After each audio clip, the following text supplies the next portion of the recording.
कुछ वेजिटेरियंस बहुत ज्यादा ना एग्रेसिव हो जाते हैं। वेज ही खाना होगा तुम्हें। वो जब सोते हैं तो ऑल आउट ऑन कर लेते हैं। ऑन एन एवरेज एक रात में 8 से 10 मच्छर दम तोड़ देते हैं उनके रूम में। जो अशोक को कलिंग के युद्ध के बाद फीलिंग आई होगी ना, वो फीलिंग मुझे आई होगी। लाशों का ढेर था घर के अंदर, छिपकली, कॉकरोच, चूहे, मच्छर, चींटियां, मकोड़े, पता नहीं क्या क्या। I'm curious to know how many of you are vegetarians? Must be around 30%, I guess. And how many of you are non-vegetarians? ये भी 30% है। तो बाकी 40% क्या है भाई? कभी ये कभी वो। When I say non-vegetarians, it includes vegetarian. I mean, non-veg खाने वाला तो वेज खाता ही है, उसमें कोई डाउट थोड़ा है। But if you can eat non-veg food, so we'll treat you non-vegetarian, okay? And the vegetarians are the ones who do not eat non-veg food. अच्छा, वो अंडे वंडे को लेकर डाउट में होंगे आप लोग। अच्छा, तो उनको एगिटेरियंस कर लेते हैं। अब 3 कैटेगरीज है, फिर से हाथ खड़ा कीजिए। I am just curious to know the social composition. So vegetarian का मतलब जो अंडा भी नहीं खाता, ठीक है? वेजिटेरियंस हाथ खड़ा करें। ये हो गया, थोड़ा कम हो गया, ठीक है। एगिटेरियंस, ठीक है। और प्रॉपर नॉन वेजिटेरियंस, हाँ, तो this number is higher than other 2 numbers, yes. मैं वेजिटेरियन आदमी हूं, तो इन्होंने कहा कि अपना भी तो बताइए। हाँ, उससे क्या पता, क्या फायदा हुआ आपको? मैं तो एक सोशल कंपोजिशन देखना चाह रहा था। Okay, so what is good, vegetarianism और non vegetarianism? What is ethically better way? आप वीगन हैं? नहीं है ना। जिस वैल्यू का नाम सुनते ही पटाखे बजने लगे, झगड़ा होने लगे, समझ जाओ कि वो सब्जेक्टिव वैल्यू है। और जो शाकाहारी लोग हैं, वेजिटेरियंस हैं, जैसे मैं हूं, देखिए वेजिटेरियंस कई तरह के होते हैं। कुछ वेजिटेरियंस बहुत ज्यादा ना एग्रेसिव हो जाते हैं। वेज ही खाना होगा तुम्हें, you should not eat non veg. तो ऐसा जिहादी किस्म का वेजिटेरियन बनने की जरूरत नहीं है ना। आप शाकाहारी रहिए ना, क्या दिक्कत है भाई? जैसे हम भी हैं, हमें कोई दिक्कत नहीं है। You should not expect everyone else to be like you. That is the problem in ethics. If you expect everyone else to be like you, that is a problem. So once upon a time I used to be an aggressive vegetarian. I used to convert many people from non vegetarianism to vegetarianism. और जो 3-4 मुर्गे बन जाते थे, मैं बड़ा खुश होता था कि मेरी वजह से बचे हैं मुर्गे। Gradually I learn that this is not the right way. I am not suppose to do that. तो ये ठीक है, वैल्यू सिस्टम। जैसे आप मुझसे पूछेंगे according to my own value system what is better, I would say vegetarianism is better than non vegetarianism. That is my personal value system. But when being in the society or in the classroom, I'm not supposed to preach everyone else about my value system. We have to rationally understand the concepts. और बहुत interesting बातें इसमें होती हैं। जो vegetarians हैं उनमें से कुछ लोग मैंने अपने आसपास देखे हैं, क्योंकि मेरे फैमिली में ज्यादा लोग वेजिटेरियंस ही हैं। तो वो जब सोते हैं तो ऑल आउट ऑन कर लेते हैं।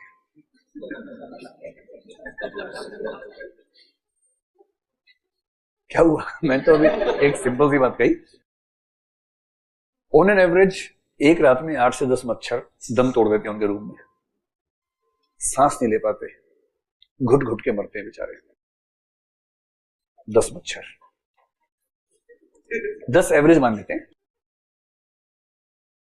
फिर मैंने देखा एक वेजिटेरियन हमारे दोस्त हैं, उन्होंने अपने घर में पेस्ट कंट्रोल करवाया कुछ दिन पहले। You know what is pest control? There are some agencies which come to your home and they kill all the mosquitoes etcetera. तो एक बार जब ऐसा हुआ, हमारे घर में भी हुआ कुछ साल पहले, तो मैं जब गया, जो अशोक को कलिंग के युद्ध के बाद फीलिंग आई होगी ना, वो फीलिंग मुझे आई उस दिन। एक दिन पहले हुआ था, उन्होंने कहा कि कल सुबह 11 बजे से पहले आप मत जाना, सांस नहीं ले पाएंगे, तब तक ठीक हो जाएगा। तो हम 11-12 बजे गए, लाशों का ढेर था घर के अंदर, उसमें छिपकली, कॉकरोच, चूहे, मच्छर, चींटियां, मकोड़े, पता नहीं क्या क्या। फिर वो खुद आए साफ करने के लिए, उन्होंने साफ करना शुरू किया। मेरे अंदर अशोक वाली फीलिंग आ रही थी। मैंने उससे पूछा, वैसे मैंने कहा कितने ये मरे होंगे इस पेस्ट कंट्रोल में, सारे जीव जंतु मिला के? उसने कहा सर ऑन एन एवरेज 7,000 मरते हैं। एवरेज निकाली उसने कई घरों की। तो बाप रे बाप, 7,000 मर गए इसलिए कि हम शांति से रह पाए। और रोज 10 अलग हैं ऑल आउट वाले। फिर कई लोग शहद खाते हैं, शाकाहारी लोग। शहद कैसे बनता है एक बार देख लो जरा, बस एक बार देख लो, शहद खाना बंद कर देंगे। जनरली शहद के एक चम्मच का मतलब 3-4 मधुमक्खियों का मर्डर जनरली। तो उन मधुमक्खियों को धुएं से मारते हैं, फिर उनका शहद छीन के बोतल में भरते हैं, and then you have it and then you look younger. तो आप 2 साल छोटा लगे इसके लिए 100 मधुमक्खियां मर चुकी हैं। अगर आप परफ्यूम लगाते हैं तो परफ्यूम का एक स्प्रे का मतलब मोटा मोटा 10-20 जाने गई हैं उसके अंदर, if that is not herbal. Herbal है तो अलग बात है, अदरवाइज। अब जो बताऊंगा सबसे खराब बताऊंगा। अगर आप चॉकलेट खाते हैं, आई एम सॉरी टू से but I am factually correct, chocolate में लगभग 4 से 8% का कंटेंट कॉकरोच होता है।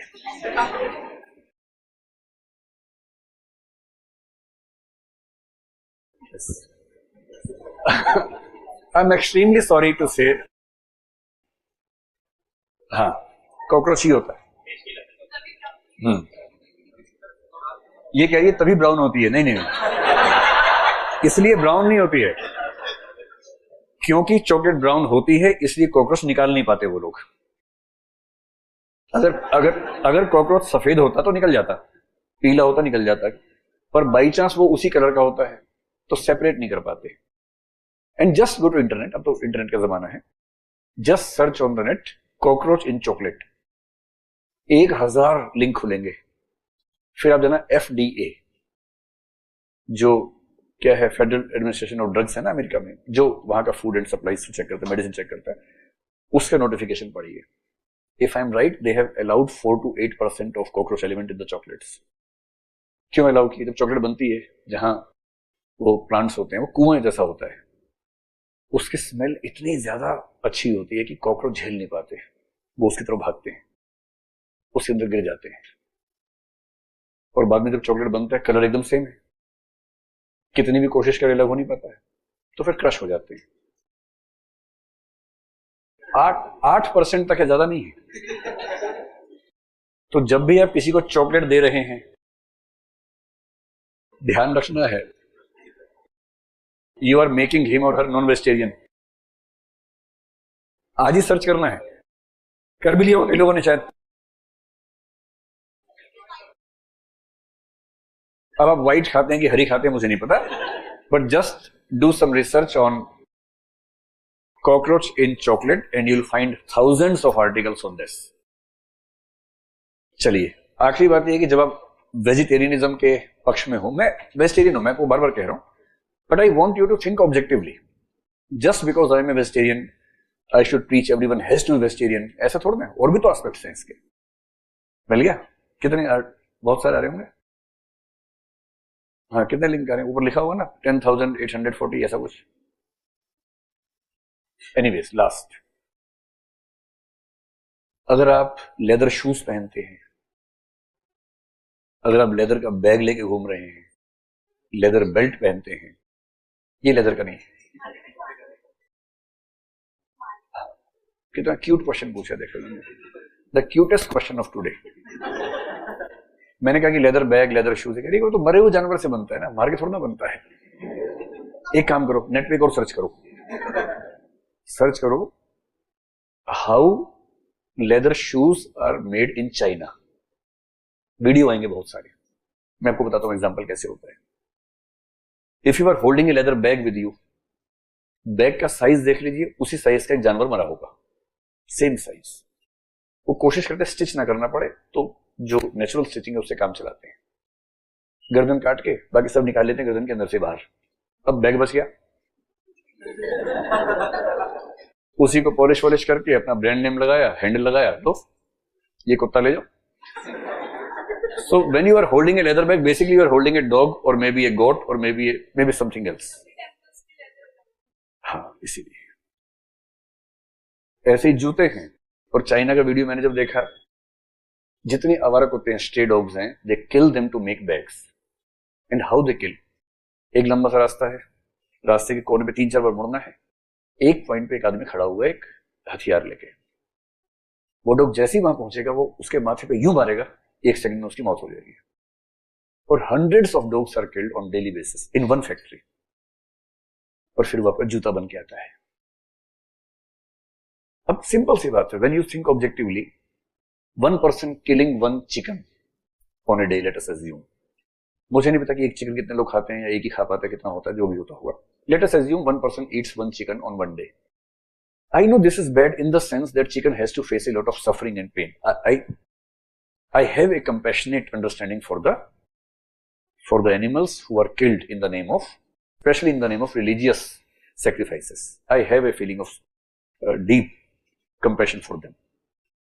But what I want to say is, 1 person killing 1 animal to eat on a single day, or maybe some fish if he lives or she lives on the seashore, and there is nothing else to eat for him or her there.